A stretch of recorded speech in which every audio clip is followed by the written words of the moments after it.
Bonjour, mon nom est Antoine Drolet.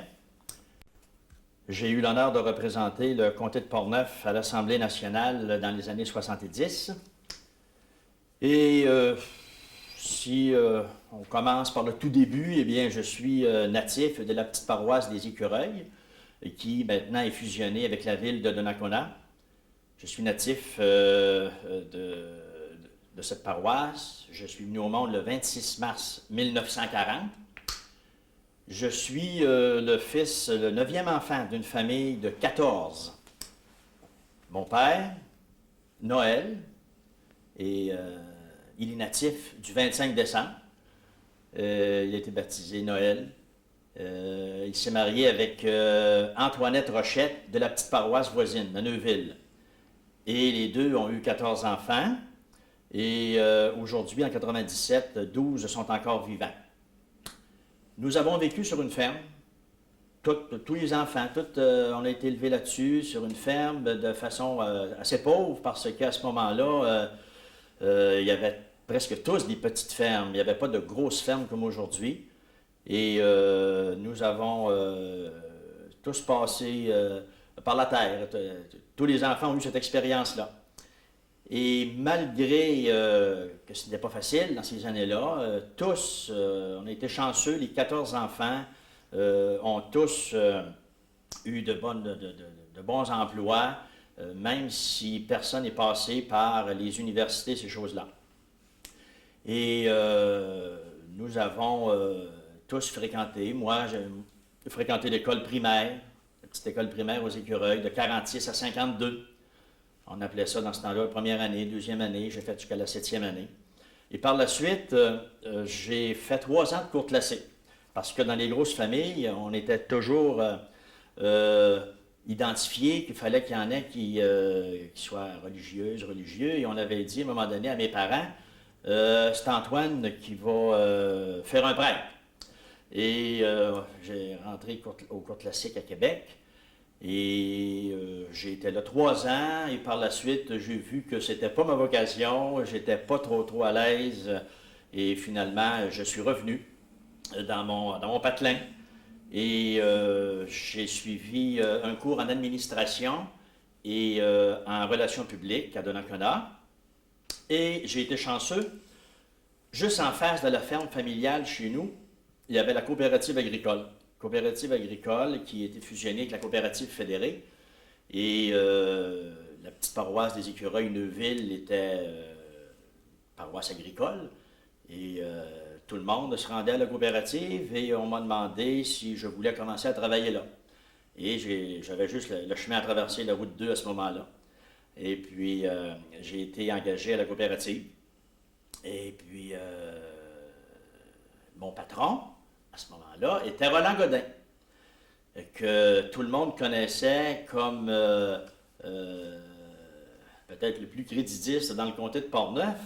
Et c'est probablement là que mes racines ont commencé à entendre parler des créditistes, parce que j'entendais parler également de politique chez moi, parce que mon père était un organisateur politique. Mon père s'est toujours occupé de politique. Pour l'Union nationale. Mon père était bleu, il s'occupait des Bleus à Ottawa, il s'occupait de l'Union nationale à Québec, et il était l'organisateur de la place, et nous autres, les enfants, on adorait ça, parce que, dans ce temps-là, la journée des élections, les organisateurs locaux avaient de la liqueur, des chips, du chocolat, et mon père amenait ça dans la cave, et de temps en temps, on lui jouait un tour. Et puis, on allait en chercher. Et on aimait bien ça les élections à cause de tous ces petits détails-là. Et puis, j'ai continué ma carrière dans le domaine coopératif aux Écureuils jusqu'en 64. En 64, j'ai eu une offre pour m'en aller gérant de la paroisse voisine, la coopérative de la paroisse voisine à Neuville. La coopérative était en difficulté et puis on m'a dit « Antoine, tu as maintenant assez d'expérience aux Écureuils, tu es probablement l'homme qu'il faut pour venir essayer de relever celle à Neuville. J'ai hésité un peu parce que je savais que la tâche serait difficile, mais finalement j'ai accepté et j'ai été à Neuville, la même chose dans le domaine coopératif. Et on s'est rendu compte rapidement que ce serait difficile et c'était à ce moment-là la période, le début des fusions. Alors, on a réuni souvent les conseils d'administration des deux coopératives et on a fusionné finalement les deux coopératives pour en faire une seule, plus rentable. Et là, je suis devenu le gérant et secrétaire du conseil d'administration de la grosse coopérative fusionnée, les Écureuils de Neuville. Mais entre ça, tout en travaillant, j'ai pris le goût à la politique. Et je m'étais occupé de toutes les élections fédérales créditistes parce que M. Godin, qui était mon patron de la coopérative des Écureuils, s'est présenté finalement candidat à l'élection de 62 à Ottawa avec l'équipe de Réal Cahouette. Et on m'a demandé de faire le tour du comté avec les candidats créditistes. Et puis j'ai commencé à être orateur invité dans toutes les petites municipalités. Donc j'ai bien connu toutes les municipalités du comté et probablement que c'est là que les gens ont commencé à bien me connaître. Et j'avais une certaine facilité dans les discours, alors ça a été numéro un. Et les créditistes ont été élus à l'élection fédérale de 62 à Ottawa avec Cahouette. Cette année-là, c'est Jean-Louis Frenette qui avait été élu.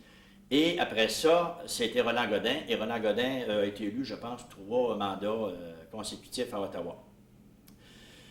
Et là est arrivée l'élection provinciale de juin 66. Et en juin 66, il n'y avait pas d'aile créditiste à Québec, mais il y a eu le ralliement national qui s'était formé à ce moment-là avec Gilles Grégoire, Laurent Legault, Dr Jutras de Victoriaville. Et on m'a dit, Antoine, tu vas te présenter, c'est toi qui es le mieux connu, tout ça. J'ai hésité un peu, je me suis dit, à 26 ans, je n'ai pas envie d'aller tout de suite, je ne suis pas prêt, mais ça. Et finalement, j'ai accepté, je suis allé candidat à l'élection provinciale, ma première fois que j'étais candidat à l'élection provinciale de 66. Et j'ai été battu par le candidat de l'Union nationale. Mais ça a été une belle expérience. Ça m'a vraiment permis de connaître les besoins du comté. Ça m'a permis de connaître une foule de gens dans le comté, les maires des municipalités et tout. Et de me former une équipe autour de moi. Le soir de l'élection de 66, j'étais décidé de ne plus jamais refaire de politique de ma vie. Le soir d'une défaite, ça arrive des choses qui arrivent souvent. Mais finalement, lorsque l'élection de 70 est arrivée, j'étais toujours à ce moment-là gérant de la coopérative, une nouvelle coopérative fusionnée aux Écureuils. Et là, les gens faisaient des pressions, ils ont dit l'élection s'en vient. Et là, il y a une aile créditiste qui a été formée à Québec. Camille Sanson est le chef. On était un parti organisé. À ce moment-là, ça va être mieux qu'en 66. Et t'es prêt? Envoie, vas-y. Déjà, 5, 6 ou 7 candidats, je pense, s'annonçaient à la convention des créditistes et j'avais pas le goût trop d'y aller. Je me disais, j'ai pas le goût d'aller me battre là à la convention. Et finalement, à la dernière minute, on m'a convaincu et j'y suis allé. Et est arrivé un petit fait marquant, c'est que je vous ai dit au début que mon père était dans l'organisation de l'Union nationale. Il était encore dans l'organisation de l'Union nationale, qui était au pouvoir à ce moment-là. Jean-Jacques Bertrand venait de succéder à Daniel Johnson. Et je me rappelle bien, le midi, j'arrivais de la coopérative et je dis à mon père, on est en train de dîner, ben là, j'ai de quoi vous dire, là, parce que j'ai pas envie que vous l'appreniez par d'autres, même si toutes sortes de rumeurs circulent, mais je vais aller dans une quinzaine de jours à la convention à Saint-Casimir, la convention créditiste pour le choix d'un candidat. Et si j'y vais, j'ai bien l'intention de gagner, donc je serai candidat à la prochaine élection. Et mon père s'était levé les yeux d'un air assez sérieux. Il m'a dit tu es assez vieux pour prendre tes décisions. Vas-y, et je ne te nuirai pas. Alors, je suis allé. J'ai gagné au premier tour de scrutin. Et là, ben, j'ai formé mon organisation et l'élection est arrivée très, très rapidement. Jean-Jacques Bertrand a déclenché l'élection rapidement. Et dès le début d'avril 70, on était en pleine campagne électorale. Et j'avais 32 municipalités à ce moment-là dans le comté. Alors, c'était quand même quelque chose. Et les comtés ruraux, leurs petites municipalités que nous avions, il fallait toutes les faire. Il n'était pas question d'aller dans une place sans aller à l'autre. Alors, il fallait tout planifier, notre campagne. Même, il y a des endroits où on en faisait 2 ou 3 par jour. J'ai vu ça déjà les dimanches, après la messe, dans l'après-midi et le soir. Fait qu'on a fait toutes nos assemblées publiques. Et finalement, le soir du 29 avril, eh bien, j'ai été élu. J'ai été déclaré élu par mon ami Bernard de Rome à 8h moins 20. Et j'étais officiellement le premier créditiste élu dans l'histoire du Québec. Il y avait eu le docteur Gaston Tremblay, qui était de l'Union nationale, qui, à la fin du mandat de Jean-Jacques Bertrand, était devenu créditiste, mais il avait été élu Union nationale. Alors, je peux me considérer, peut-être ce petit velours-là, d'avoir été le premier créditiste élu dans le Parlement de Québec, 8h moins 20, le 29 avril 70. Alors, ce fut cette grande victoire-là, le 29 avril 70, et plusieurs personnes, à un moment donné, nous demandent, eh bien, comment ça se fait, Antoine, que ton père était dans la grosse organisation Union nationale et tu te présentes créditiste à un moment donné? Bien, vous rappelez qu'au début, je vous avais parlé de M. Godin. Roland Godin, qui était très impliqué dans le monde coopératif, Roland Godin, qui a toujours été très près des gens, eh bien, m'avait inculqué cette façon de vivre parmi les gens, les cultivateurs, et on sentait d'abord, il y avait une méchante vague dans ces années-là, lorsque Cahouette soulevait la population. On sentait que les gens voulaient que les députés se rapprochent d'eux. Et ça a été un des points saillants, c'est que moi, je trouvais que je voyais de quelle façon ça s'organisait dans les autres partis. Je sentais que les gens semblaient tannés à un moment donné là, de voir rouge, bleu, rouge, chacun leur tour. Cahouette avait beaucoup insisté là-dessus. Et là, je me disais, je pense que c'est vraiment ça que les gens veulent. Les gens veulent avoir quelqu'un qui est proche d'eux autres. Les gens veulent que le député sente leurs problèmes. Et étant impliqué là-dedans, eh bien, j'ai pas eu de difficulté vraiment à comprendre que c'est ça que les gens voulaient. Et c'est pour ça que j'ai embarqué là-dedans, puis à 100%. Mais il y a un autre point aussi. Pendant toutes ces années-là, dans le domaine coopératif et mes débuts en politique, je m'étais occupé énormément de loisirs. J'avais occupé tous les postes de loisirs, de secrétaire, du comité d'administration des loisirs chez nous, aux Écureuils, à Donnacona, et à un moment donné, même à l'échelle du comté. Alors, les ligues de hockey, de ballon sur glace qui étaient très forts à ce moment-là, de baseball, de softball, et j'avais une façon de me faire connaître d'une autre façon aussi auprès d'une autre catégorie de gens. Les plus jeunes, les gens qui faisaient du sport et tout.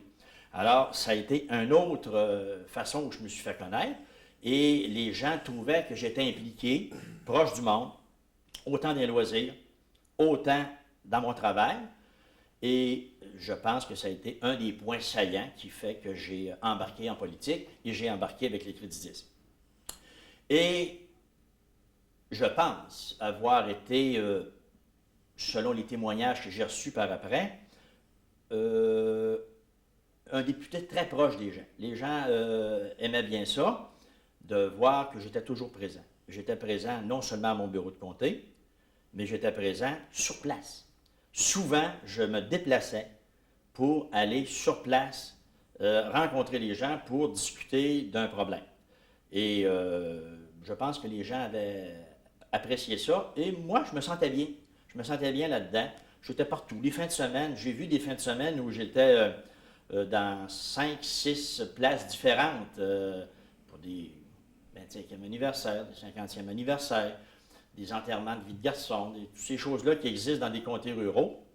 Et puis, ça m'a permis d'être proche de mon monde. L'élection de 70 eh bien, nous a aussi fait voir que c'était pas facile dans un parti politique. Et après l'élection, 29 avril 70, le 19 mai, on était assermentés tous ensemble, notre groupe. Et après ça, bien, ce fut nos débuts en Chambre. La majorité était des nouveaux. On avait M. Dumont, Bernard Dumont et J.A. Roy, qui eux autres avaient eu l'expérience à Ottawa. Les autres, c'était complètement des gens nouveaux et il a fallu s'acclimater, s'adapter. On était plusieurs partis. C'était la première fois en 70 qu'il y avait libéraux, Union nationale, créditistes, péquistes, députés indépendants. Alors, ça n'a pas été facile de tout s'impliquer dans ça, s'intégrer dans tout ça. Et déjà, les chicanes dans le parti, les remous ont commencé.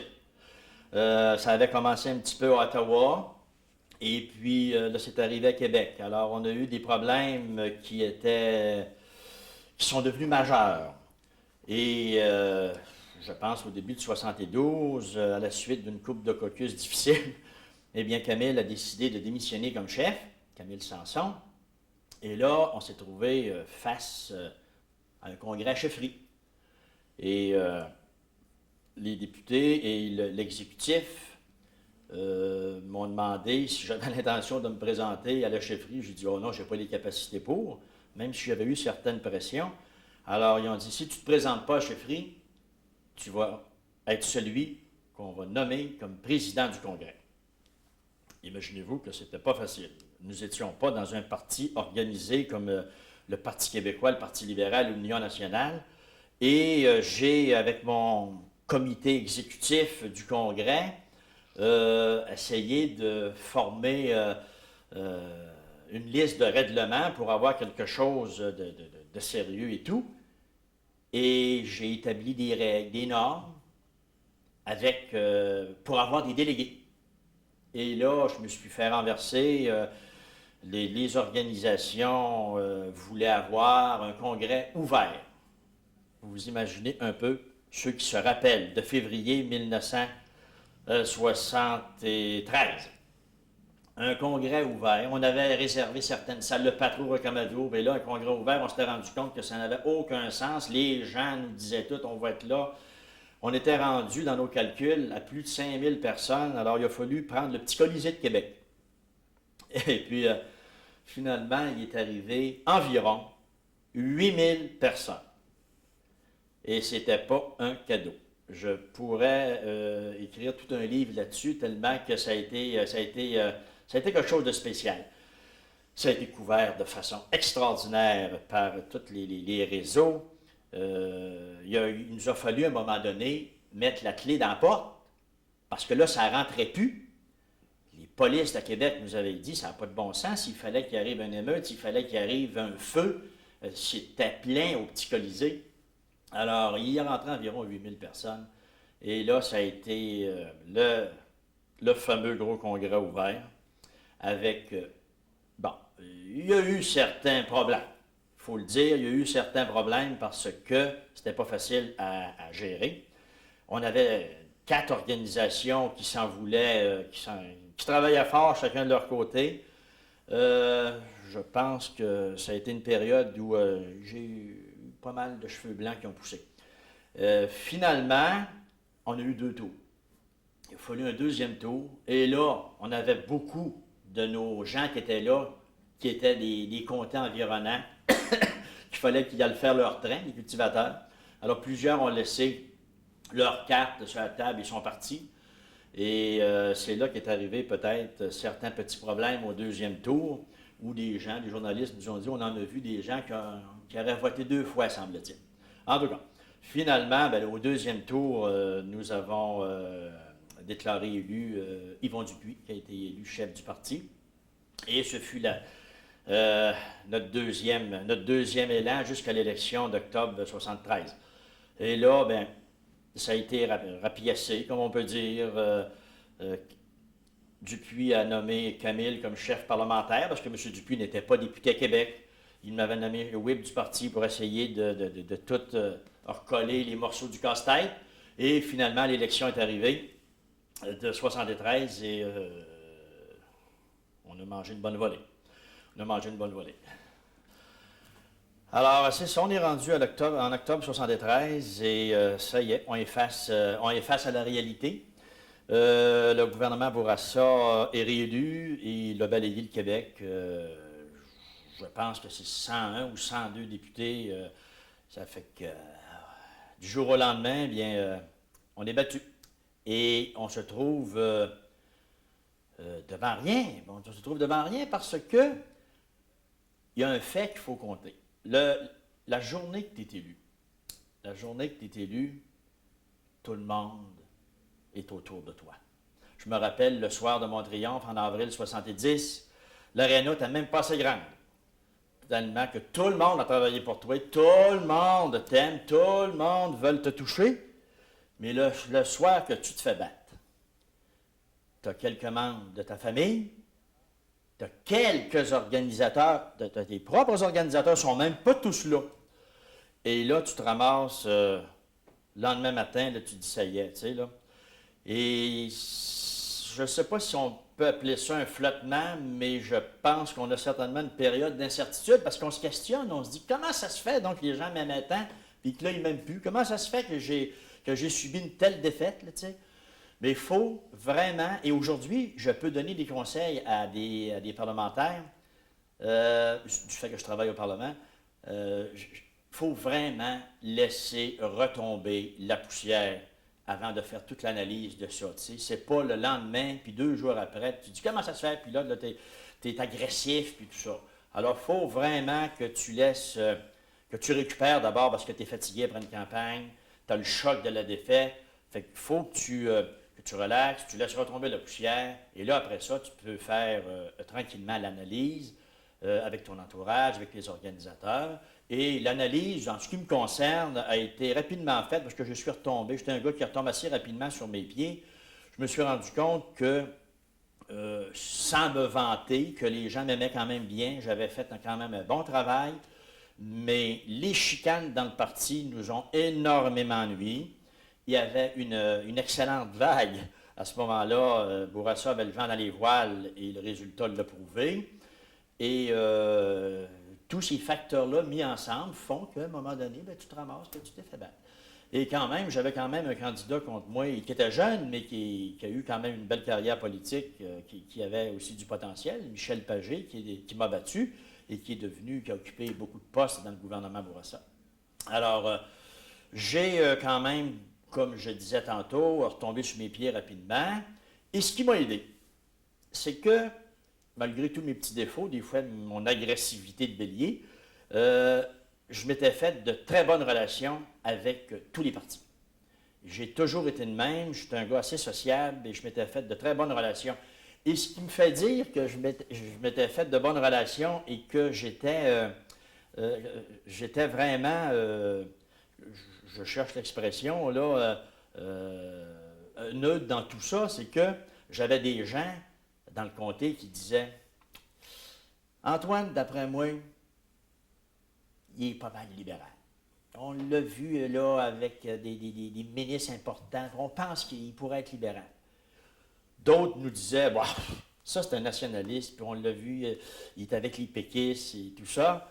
Et d'autres disaient ben, écoute, son père était un bleu, il va revenir bleu, voyons donc la tradition bleue. Donc là, je me disais, si vraiment les gens me voient partout comme ça, c'est parce que vraiment j'étais en plein centre et j'étais en plein ce que je voulais être moi-même dans mon parti pour représenter le mieux les gens.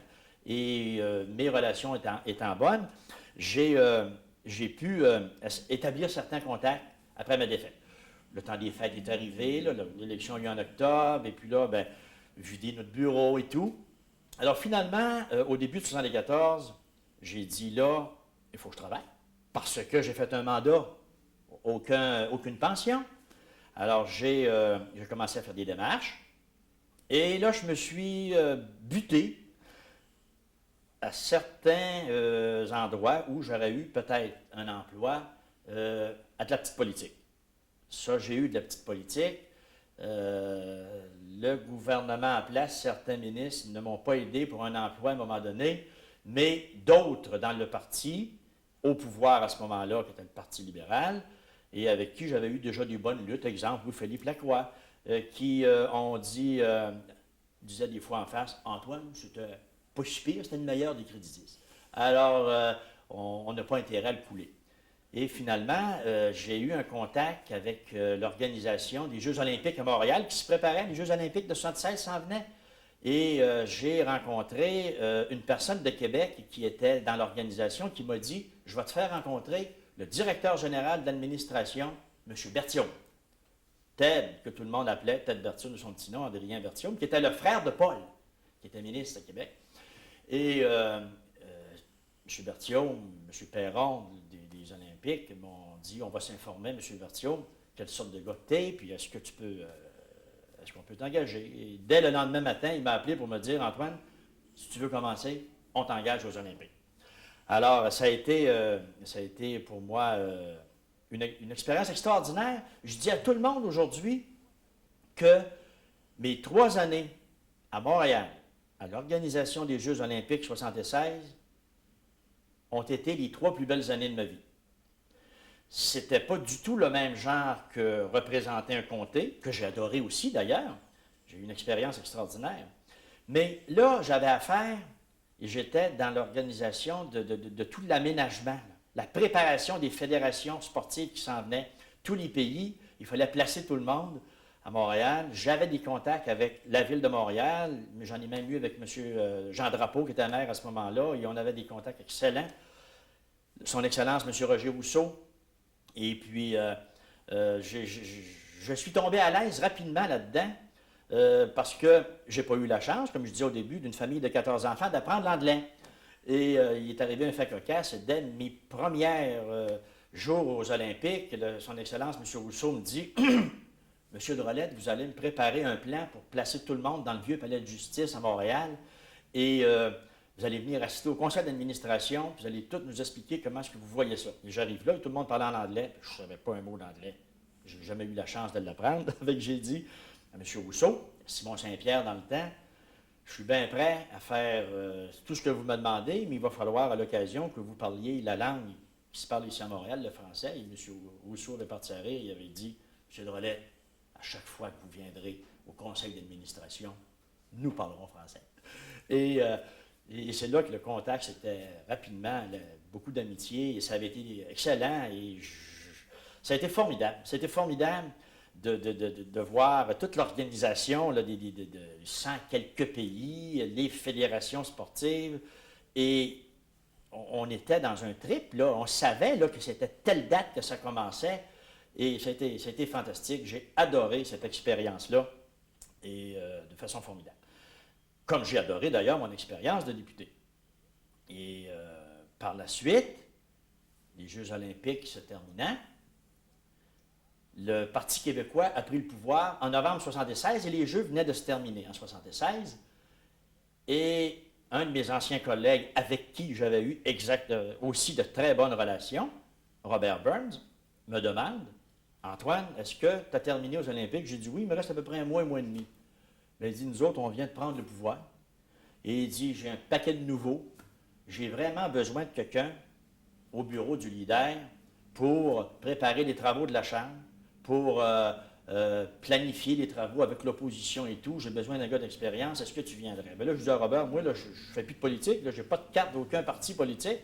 Alors, il me dit, c'est en plein ça. C'est en plein ça que je veux. Tu t'en viens travailler pour l'Assemblée nationale. Tu vas relever de la présidence, tu t'en viens à Québec, et il m'a engagé, je pense, le mercredi midi à Montréal. Le vendredi, je quittais les Olympiques, et le mardi suivant, je rentrais au Parlement, puis je suis là depuis ce temps-là. Alors, ce retour au Parlement a été bien apprécié, parce que je ne m'attendais pas, après les Olympiques, que ça arriverait rapidement comme ça. Alors, j'ai tombé dans un endroit que je connaissais bien, et dans un travail que j'aimais bien, parce que là, j'avais à m'occuper des travaux parlementaires et j'avais à m'occuper, même si je relevais d'un ministre, j'avais à m'occuper des travaux avec tous les partis politiques. Maurice Bellemare, qui était de l'Union nationale à ce moment-là, et Fernand Lalonde, Jean-Noël Lavoie, qui occupaient le poste de leader chez les libéraux. et j'avais à m'occuper des travaux et les bonnes relations entre les bureaux de leaders. Et c'est un petit peu un rôle que j'ai toujours aimé. Ça fait que ça a été assez extraordinaire. Et là est arrivé un infarctus à mon patron qui était Robert Burns à ce moment-là. Et j'ai changé d'emploi dans les semaines suivantes. Je me suis en allé à la présidence de l'Assemblée. Alors là, c'était vraiment complètement apolitique. Je suis arrivé au cabinet du vice-président de l'Assemblée nationale, Claude Vaillancourt, député de Jonquière. Et une année après, je pense, même pas un an, il a été choisi comme président de l'Assemblée lorsque Clément Richard a été nommé ministre. Et je suis devenu le chef de cabinet du président de l'Assemblée, qui là aussi, on vit une expérience assez formidable à la présidence parce qu'on a à s'occuper vraiment de tout ce qui se passe dans le Parlement, les visites officielles, les visites protocolaires.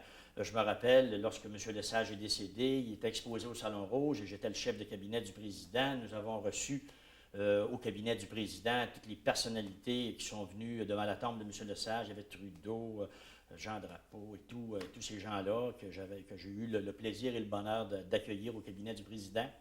Et j'ai occupé le poste jusqu'au départ du président Vaillancourt, qui a été nommé juge par la suite.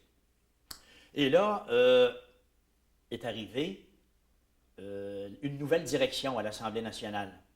La direction de l'aménagement qui est devenue la gestion immobilière parce que les travaux publics ont disparu. Et c'était les travaux publics qui s'occupaient de l'entretien des bâtisses de tout le gouvernement et de l'Assemblée. Mais là, on est devenu autonome. Et à ce moment-là, la nouvelle direction qui a été formée, eh bien, j'en ai fait partie dès le début et je suis là encore depuis ce temps-là à la gestion immobilière où j'ai à m'occuper de tout l'aménagement dans le Parlement. J'ai à m'occuper de toutes les demandes des parlementaires, des fonctionnaires. J'ai à m'occuper des visites protocolaires avec les gens, justement, du protocole du gouvernement, le protocole de l'Assemblée, cabinet du premier ministre, cabinet du président. Et c'est un emploi qui est quand même assez fascinant parce qu'on est sur place pour vraiment les événements importants, que ce soit la visite de tous les chefs d'État qui viennent. Donc, j'en ai vécu une grosse, celle du sommet de la francophonie, où une foule de chefs d'État sont venus à Québec. C'était une expérience assez extraordinaire. Alors, je pense que j'ai quand même vogué sur une bonne étoile. J'ai quand même été assez chanceux dans les emplois que j'ai occupés, que j'occupe encore, parce que je suis toujours parmi le public, parmi les gens. Et je suis probablement là, dans les dernières années, peut-être encore une couple d'années, 2-3 ans, et après ça, bien, on laissera la place à d'autres. Mais si on fait un résumé de tout ça en terminant, oui, j'ai vécu des belles années à l'Assemblée, oui, j'ai vécu des belles années aux Olympiques, et c'est quelque chose d'assez extraordinaire. On en parle des fois entre nous, parce que maintenant, nous avons l'amicale qui a été formée, les anciens parlementaires, que je porte le bouton avec plaisir et avec honneur. On en parle souvent entre nous autres de cette chance que nous avons de représenter nos électeurs élus par eux autres. Il y en a beaucoup de monde qui se présente, mais ce n'est pas tout le monde qui est élu. Hein? Alors, et surtout moi qui ai fait partie d'un tiers parti, un petit parti, donc avec pas de très grosse organisation, c'est vraiment quelque chose d'extraordinaire. Et il ne faut pas se gêner pour dire aux jeunes aujourd'hui qui étudient en sciences politiques, qui voient tout ce qui se passe en politique, puis qui disent, ce qu'on entend souvent, c'est les lignes ouvertes, « Ah, les politiciens ». Et il se passe toutes sortes de choses en politique, et bien souvent, on essaie de le faire passer, tous les politiciens, pour des gens qui ne sont pas corrects, des gens malhonnêtes. Et ça ait peur, les jeunes, à un moment donné, ça ait peur, les gens, de se présenter. Et ça, je trouve ça déplorable. Parce que je pense que dans la société, il y a des gens qui sont corrects et puis qu'il y en a d'autres qui ne sont pas corrects. Et dans tous les domaines de la société, puis ce n'est pas juste en politique. Parce que j'ai vécu, comme je vous ai dit tantôt, des bonnes relations avec tous les partis, et je peux vous dire que les gens qui sont élus et qui sont au pouvoir puis qui arrivent avec des lois ne font pas exprès pour arriver avec des lois qui ne sont pas bonnes. Les gens essaient vraiment de rendre service à leurs concitoyens, de solutionner les problèmes. Et je pense que si les gens en politique étaient mieux considérés, il y aurait peut-être moins de problèmes, justement. Et il y a un autre petit point qui me chatouille aussi, c'est qu'on entend souvent dire ah, les gens en politique sont là pour se graisser, sont là pour remplir leur poche avec le gros salaire. Un autre point bien important qu'il faudrait que les gens s'arrêtent à penser à ça. Si on savait tout ce que c'est que ça peut amener comme dépenses de circuler dans nos comtés, toutes les associations qui nous demandent d'intervenir au point de vue monétaire pour acheter des cartes ici et là, ce n'est pas l'endroit pour faire fortune. Et les gens aujourd'hui, quand j'entends dire les députés, les ministres sont grassement payés, je pense que c'est un point où il faut vraiment être prudent. Et puis, je pense que nos jeunes aujourd'hui doivent continuer à regarder la politique avec une certaine envie, parce que ça va en prendre des jeunes pour prendre la relève, et pour prendre la relève, il faut qu'il y ait la foi, il faut que ces gens-là pensent que c'est des gens qui sont importants, qui sont là, c'est eux autres qui passent les lois, c'est eux autres qui sont élus, et moi, je vous invite, les jeunes, à continuer à bien réfléchir et à vous lancer dans des carrières politiques de façon sérieuse. Alors, c'est ça qui a été ma carrière politique, ma carrière comme fonctionnaire à l'Assemblée et aux Olympiques. Je dois vous dire que je ne regrette pas grand-chose. Si c'était à recommencer, oui, je me représenterais. Si c'était à recommencer, je ferais presque la même chose. Il y a peut-être des petits détails là, avec l'expérience qu'on améliorerait même dans nos comtés, mais je ne regrette pas grand-chose. Je suis fier de ce que j'ai fait et puis je remercie tous les gens qui m'ont entouré et qui m'entourent encore. Merci beaucoup.